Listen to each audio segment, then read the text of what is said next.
ॐ नीलाञ्जनशमाभासं रविपुत्रमिमाग्रजं छायामार्तण्डसम्भुतं तं नमामि शनेश्वरम्। लीलाम्बरशूलधराकीर्ति रजस्तिस्त्रार्कशस्त्र चतुर्भुजो सूर्यसुतप्रशान्ता सदास्तु मह्यं वरदो लपकामि। आज मैं फिर से अपने समस्त शिष्यों के समक्ष प्रस्तुत हुआ हूँ और एक विशेष प्रकार की उपासना, साधना या पूजन के विषय में आप सभी को आज मैं बताऊंगा और उसकी दीक्षा सभी अपने शिष्यों को प्राप्त कराऊंगा। इस साधना को और इस उपासना को भगवान शनि या शनि उपासना के नाम से जाना जा सकता है या शनि उपासना कहा जा सकता है। कहने को और बताने को शनिदेव के प्रति अत्यधिक भ्रम, भय और गलत धारणाएं मनुष्यों में व्यतीत है। और जहाँ तक मैंने अपने जीवन में और अपने अनुभव से देखा है कि अधिकतर लोगों में शनि को लेकर के भय है और शनि को एक अच्छा ग्रह या देव नहीं माना गया है। उसको कोई अशुभ देवता की या अशुभ ग्रह की उपाधि दी गई है कि वह सर्वदा विनाश करने वाले हैं और सर्वदा नुकसान पहुंचाने वाले हैं। लेकिन मैंने अपने अनुभव में और अपनी प्रस्तुति में और अपने पूजन काल में और अपने जीवन काल में मैंने यह पाया कि शनिदेव और यह शनि ग्रह या शनि कहीं से कहीं तक भी किसी भी रूप में हमारे लिए नुकसानदायक नहीं है। तो इन सब बातों को सुनने के बाद और परखने के बाद मैं इस नतीजे पर यहाँ पर पहुँचा हूँ कि शनिदेव जब तक किसी के साथ दंडनीय या अभद्र व्यवहार नहीं करेंगे, जब तक वह व्यक्ति स्वयं से कोई ऐसा कर्म या ऐसा कोई कांड करके ना आया हो जो उसको मानवता से दूर करता हो। सूर्यपुत्र होने के कारण शनिदेव में अत्यंत तेज है, ओजस्वी है और साथ ही अत्यंत बल है। और कलयुग में भगवान शनि को काल रूपी भगवान शनि या महाकाल मृत्युंजय शनि कहा गया है। और कलयुग में, घोर कलयुग में भी शनि का डंका हमेशा रहेगा ही।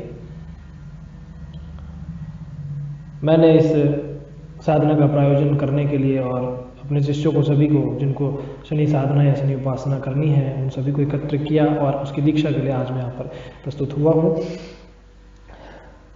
शनिदेव को सिद्ध करने के लिए जो सर्वप्रथम है कि मन में किसी भी प्रकार का शनि के प्रति डर, भय या अन्य कोई बात या किसी भी प्रकार का कोई भी उपहास है या शनि को लेकर किसी भी प्रकार का भ्रम अगर आपके मन में है, हृदय में है, तो आपका हृदय पक्ष जागृत होगा ही नहीं और आप कभी भी शनि की उपासना कर ही नहीं सकते। अत्यंत जल्दी सिद्ध होने वाली साधना और बहुत ही जल्द प्रसन्न होकर वर देने वाले भगवान शनि की उपासना अत्यंत आवश्यक है और अत्यंत ही सरल है। साथ ही जीवन में बहुत सारे सुख, मान, सम्मान देने वाले हैं। क्योंकि शनि चालीसा में भी एक बात कही गई है, जो नित्य नेम कर धर ही ध्यान, निश्चय ही शनि ग्रह सुखद है, पाव ही नृसम। अर्थात कि जो नित्य रूप से भगवान। तो इन सब बातों को ध्यान में रखते हुए सभी अपने मन से और अपने विचारों को शुद्ध करते हुए साधना या इस उपासना की ओर बढ़ें। सर्वप्रथम जो चीज़ें हम लोगों को आवश्यकता होगी कि किसी भी कृष्ण पक्ष के शनिवार से इस उपासना को संपन्न किया जा सकता है। और इस उपासना में एक खास बात यह है कि गुरु की आवश्यकता अगर है तो आप बना सकते हैं, अर्थात भगवान शिव को गुरु धारण करके भी उपासना प्रारंभ की जा सकती है। अगर गुरु से दीक्षा प्राप्त हो, गुरु के मुख से दीक्षा इसकी प्राप्त हो जाए, शनि मंत्र की दीक्षा प्राप्त हो जाए, तो वह अत्यंत ही प्रभावशाली होगी और अत्यंत ही जल्द साधना संपन्न होने वाली होगी। यह साधना पूर्णतः 40 से 41 दिन तक किसी भी कृष्ण पक्ष के शनिवार से इसको प्रारंभ किया जा सकता है। किसी भी प्रकार की कोई मूर्ति, लोहे की वस्तु, अन्यथा कोई भी वस्तु इस साधना में प्रयोग नहीं करेंगे। सिर्फ एक काले हकी की माला और साथ ही शनि मंत्र, और अगर गुरु के मुख से दीक्षा मंत्र की प्राप्त है तो अत्यंत ही शुभ है और बहुत ही ज़्यादा प्रभावशाली है। मुख्यतः यह साधना घर में संपन्न नहीं की जा सकती, क्योंकि शनि का किसी भी प्रकार का मंत्र जप करना जो शनि के साधक नहीं है उनके लिए उचित मैं नहीं मानता, और उनको यह साधना घर में नहीं करनी चाहिए।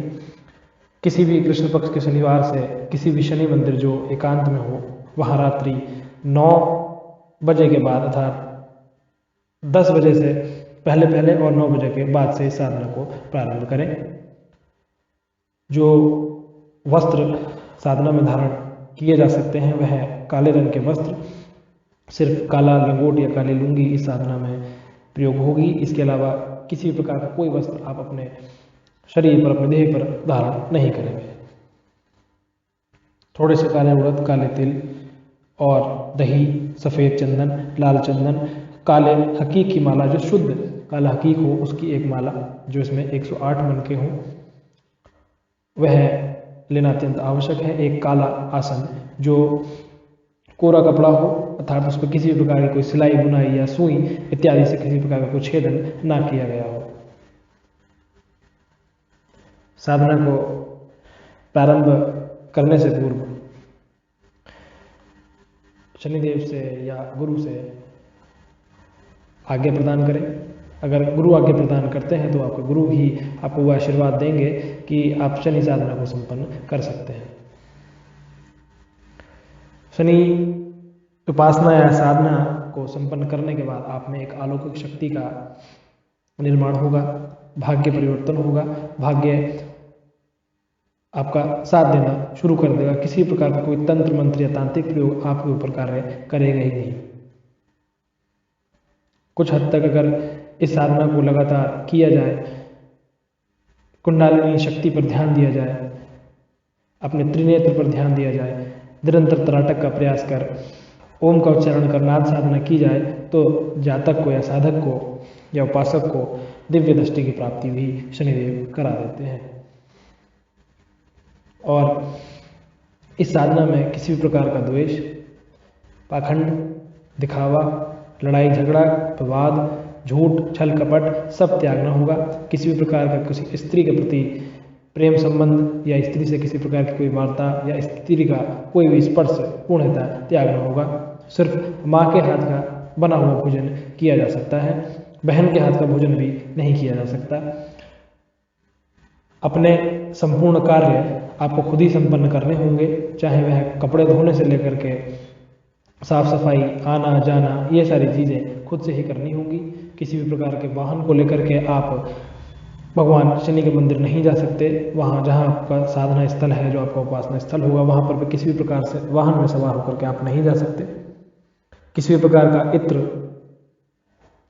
या सुगंधित चीज, तेल इत्यादि सिर में लगाना या किसी प्रकार का बंधन करके आना या जाना पूर्णतः त्यागना होगा। उसके बाद ही इस साधना को या इस उपासना को करने का प्रयास करें। पूर्णतः सफाई का, साफ सफाई का और स्मरण शक्ति का, साथ ही एक अच्छे मानव का रोल आपको अदा करना होगा और पूरी तरह से इन चीज़ों का ध्यान रखना ही होगा। अगर इन चीज़ों में कोई कमी होती है तो साधना विपरीत होकर के आपको नुकसान पहुंचाएगी, जिसमें मानसिक कष्ट, शारीरिक हानि, धन व्यय, धन की हानि इत्यादि हो सकती है। इसलिए यह सारे कार्य करने के बाद ही साधना को संपन्न करें।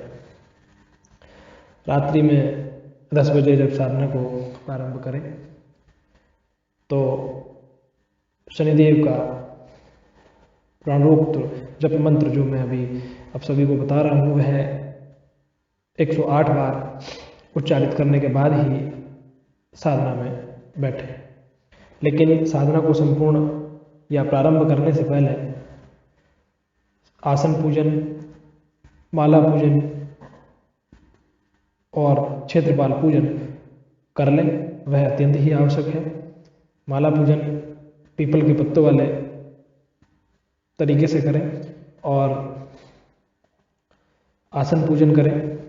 शनिदेव का आवाहन उस समय ना किया जाए, क्योंकि आवाहन साधना के बीच में ही किया जाएगा। साधना जब किसी भी कृष्ण पक्ष के शनिवार से जब आप साधना को प्रारंभ करेंगे, तो यह साधना जब किसी कृष्ण पक्ष के शनिवार से प्रारंभ करते हैं तो लगातार वह 40 से 41 दिन तक लगातार चलती रहेगी और आपको इस साधना में भगवान शनि के पास नित्य रात में 9 से 10 के बीच में जाना होगा। और यह साधना में लगभग 2 या 3 घंटे आपको 5 माला जाप शनि मंत्र की करनी ही होगी। शनि प्राणोक्त जप मंत्र ओम सूर्यपुत्रो दीर्घदेहो विशालाक्ष शिवप्रिय मंदचार प्रसन्नतराम पीड़ाम हरतु मे शनि का उच्चारण करते हुए भगवान शनि का या भगवान शनि की मूर्ति हो या फिर कोई पीपल का वृक्ष हो को नमस्कार कर आसन पूजन करें और अपना आसन ग्रहण करें। तत्पश्चात माला पूजन करें और माला पूजन करने के उपरांत माले माले महामाले सर्वशक्ति शिरोपी इस मंत्र से उच्चारण करते हुए माला को भोग लगाएं और पूर्णतः माला पूजन करने के बाद चतुर्वादिक दीपक जो सरसों के तेल से प्रज्वलित हो या शुद्ध देसी घी से प्रज्वलित हो, उसमें उड़द, काले तिल और चतुर्वादिक दीपक जला करके साधना को प्रारंभ करें। सर्वप्रथम 5 माला गुरु मंत्र की जरूर करें, क्योंकि गुरु का ध्यान करना बहुत अत्यंत ही आवश्यक है। 5 माला गुरु मंत्र करने के उपरांत जो वेद व्यास जी ने शनिकृत मंत्र निर्मित किया है उसका 21 बार या 11 बार या 5 बार उच्चारण करें। ओम नीलांजन समभाषण रविपुत्र मार्गजम छायामार्तंड संभुतम तम नमामि शनिश्चरम। अर्थात मैं उन शनिदेव को नमस्कार करता हूँ। और जो शनि साधना में या उपासना में जो आपको तंत्रोक्त अपना मंत्र बनाना हो, उनमें से जिस भी मंत्र की आपको दीक्षा प्राप्त हो वह मंत्र कर सकते हैं। जैसे ओम प्राम ह्रीं प्रोम शः शनिश्चराय नमः, ह्रीं शनय नमः, शन शनिश्चराय नमः, ओम ह्रीं शम काल कालाय नमः, ओम शन शनिश्चराय नमः। लेकिन मैं इस साधना में विशेषता जो दीक्षा आप सभी को दूंगा वह दूंगा ओम ह्रीं। क्या करें, सफ़ेद चंदन को या लाल चंदन को लेकर के जल में, गंगा जल में या किसी ताम्र पात्र के किसी लोटे में घोल करके शनि को स्नान कराना शुरू करें। ओम शनिदेवाय स्नानमय समर्पयामि, ओम शनिदेवाय स्नानमय समर्पयामि, ओम शनिदेवाय स्नानमय समर्पयामि, ओम गंगा जल में स्नानमय समर्पयामि। अर्थात गंगा जल से हमें भगवान शनिदेव को साधारण जल से अर्थात गंगा जल से या किसी सामान्य पानी से जल से स्नान कराएं और मूर्ति को स्पर्श कर मूर्ति को पूर्णतः साफ करें। अगर मूर्ति वहाँ पर नहीं है, किसी प्रकार की प्रतिमा नहीं है, तो पीपल के वृक्ष को भी स्नान करके भगवान शनि का ध्यान किया जा सकता है। स्नान कराने के बाद जो हमने दही लोटे में ली है, ताम्रपात्र के लोटे में ली है, उससे भी शनि को स्नान कराएं। दही में थोड़ा सा पानी मिला करके स्नान कराएं। ओम नीलांजने शम भाषण पुत्रमाग्रजम छायामर्तंड संभुतम तम नमामि शनिश्चरम। हे भगवान शनिदेव, मैं आपको बारंबार नमस्कार करता हूँ। ऐसी प्रार्थना कर दीर्घमे दुर्गमे भव्यवम शक्ति दे नमोस्तुते। भोम शनिदेवाय रोम शनिदेवाय चंदन दिव्यम गंधाय समोर नमः विलेपन छायता चंदन प्रतिग्रहणता का उच्चारण करते हुए दही से स्नान करें। ओम शनिदेवाय दुर्गम दिगम स्नान में समर्पयामि। स्नान कराने के बाद फिर से साधारण जल से स्नान करें। ओम शनिदेवाय स्नान में जलम स्नान में समर्पयामि। जल से स्नान कराने के बाद तुरंत बाद से चंदन जो श्वेत चंदन है वह शनिदेव को लेपना शुरू करें और प्रतिमा पे या पीपल के वृक्ष पर लगाएं और निम्न मंत्र बोलें। भो शनिदेवा चंदन दिव्यम गंधाय सुमनोहरम विलेपन छायात्मजनम चंदन प्रतिगृहत्याम। और उसके बाद अर्घ समर्पित करें। ओम शनिदेवाय नमोस्तुते घृणाम करुणाम अर्घम च फलम संयुक्तम गंधमालाक्षरिन्वितम। फिर दीपक प्रज्वलित करें। साज्यम च वर्षदर्शनाम वरुणाम योजितम वयम दीपम घ्राण देवेशम त्रिलोक्य दिव्रावहम भक्त्या दीपम प्रच्छन्न देव्या प्रसाद। दीपक प्रज्वलित हो जाने के बाद भगवान शनिदेव को काले भस्म से या काले चंदन से या राख से तिलक लगाएं और अपने मस्तक पे भी साथ ही तिलक लगाएं। परमेश्वराम नरवावस्त्रनाम मृत्युं त्रिगुणम देवतामयम उपवीतमयम दत्ताम घृणा परमेश्वरम। इस प्रयोग करने के बाद पुष्पमाला जो गेंदे के फूल की हो सकती है या गुलाब के फूलों की हो सकती है, काला गुलाब हो तो अति उत्तम इस साधना में माना गया है। नीलकमल सुंगितम माला दीपम वे प्रभु महात्राणी पुष्पाणि घृतनाम पूजनाम भयम भो। ये माला शनिदेव के गले में डाल दें या पीपल के वृक्ष में डाल दें और फिर शनिदेव को वस्त्र समर्पयामि करें, अर्थात उनको वस्त्र चढ़ाएं। शनिदेव शीतवास्मोत्रम चित्राम लज्जाम लक्षणाम ब्रह्म देवलांघ्रणम वस्त्रम भद्र शांति प्रेक्षणे। शनिदेव को वस्त्र समर्पित करें, कोई काला कपड़ा या टुकड़ा शनिदेव को समर्पित करें। फिर सरसों के तेल से शनिदेव को स्नान कराएं। भो शनिदेव सरसों तेलम वासुदेव हेतु तुभ्यम प्रतिग्रहताताम। पीपल के वृक्ष में या शनिदेव की प्रतिमा पर तेल चढ़ाएं। फिर शनिदेव के जो पाद्य हैं उन पर जल अर्पित कर उनके चरणों को स्पर्श करें। ओम सर्वतीर्थ संभूतम पाद्यम गंधादिभिर्युतम अनिष्टहर्ता ग्रहण देवाम भगवत शनि देवता। और फिर शनिदेव को आसन प्रदान करें। ओम विचित्र रत्नखचित दिव्या विस्तृण संयुक्तम स्वर्ण सिंहासन चारु रचनम शनिदेव पूजति। और शनिदेव का आवाहन करें। नीलांबर शूलधरम कीर्ति गृहस्थिति स्तोत्रकारो धनुष्टमान चतुर्भुज सूर्य सुत प्रशांतम सदास्तु मयाम वल्दोपगामी। शनिदेव का आवाहन करने के बाद अपना आसन जो कि आप पहले ही पूजा कर चुके हैं का धारण करें और 5 या 21 माला ओम प्रीम प्राम प्रोम शन शनिश्चराय नमः। ओम प्रीम प्राम प्रोम शन शनिश्चराय नमः। ओम प्रीम प्राम प्रोम शन शनिश्चराय नमः। ओम प्रीम प्राम प्रोम शन शनिश्चराय नमः का जाप कर माला को संपूर्ण करें। और यह प्रयोग हो जाने के बाद 41वें दिन या 40वें दिन या 21वें दिन जिस प्रकार से आपने साधना की दीक्षा प्राप्त की है, भगवान शनि आपके जीवन में स्वतः ही वह परिवर्तन लाने शुरू कर देंगे जिनकी आपको अनुकामना थी। लेकिन साधना में जो प्रतीकरण हो सकते हैं, जो प्रत्यक्षीकरण हो सकते हैं, उनसे भयभीत होने की कोई आवश्यकता नहीं है, क्योंकि इस साधना में मानसिक कष्ट या मानसिक तनाव होना सामान्य है, क्योंकि इस साधना में मानसिक तनाव होगा ही होगा। किसी प्रकार की अनहोनी या ऐसी कोई खबर कि आप साधना को छोड़ दें, ऐसा होगा ही होगा।